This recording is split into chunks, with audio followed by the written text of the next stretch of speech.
जय श्री राम दोस्तों, आप सभी का स्वागत है हमारे चैनल आसान पूजा विधि में। आज मैं आप लोगों के साथ शेयर करने वाली हूँ एकादशी तिथि कब है और एकादशी हमें कब मनानी है। जय एकादशी।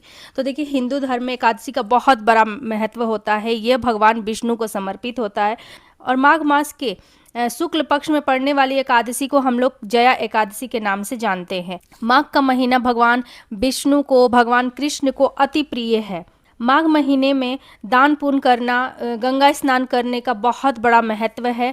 और अगर हम माघ महीने में दान पुण्य करते हैं, गंगा स्नान करते हैं, तो हमें उसका फल 1000 गुना बढ़ के मिलता है। तो चलिए जानते हैं कि एकादशी तिथि कब है, 28 तारीख को है या फिर 29 तारीख को है। तो बहुत लोगों को कन्फ्यूजन हो रही है कि एकादशी तिथि हम मनाएं किस दिन, 28 को या फिर 29 जनवरी को।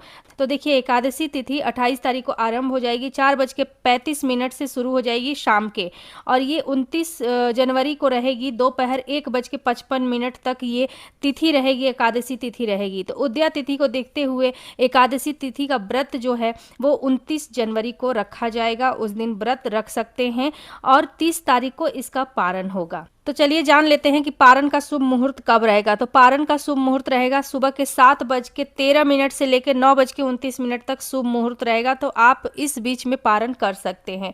अब जान लेते हैं पूजा विधि और पूजा का शुभ मुहूर्त कब है। जया एकादशी को भैमी एकादशी के नाम से भी जाना जाता है। इस दिन भगवान श्री हरि के माधव स्वरूप की पूजा की जाती है।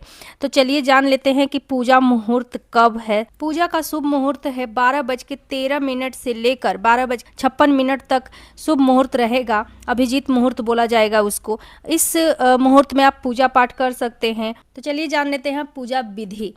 तो एकादशी के दिन आप सुबह जल्दी उठकर स्नान करके और उसके बाद स्वच्छ कपड़े पहन लें, पीला वस्त्र पहने। उस दिन जैसे कि गुरुवार है तो उस दिन पीला वस्त्र धारण कर लीजिए। और विष्णु भगवान को पीला वस्त्र, पीला फूल अति प्रिय है, तो उस दिन पीले पुष्प से आप उनकी पूजा करें। व्रत करने का संकल्प लें और गंगा जल से स्नान करें।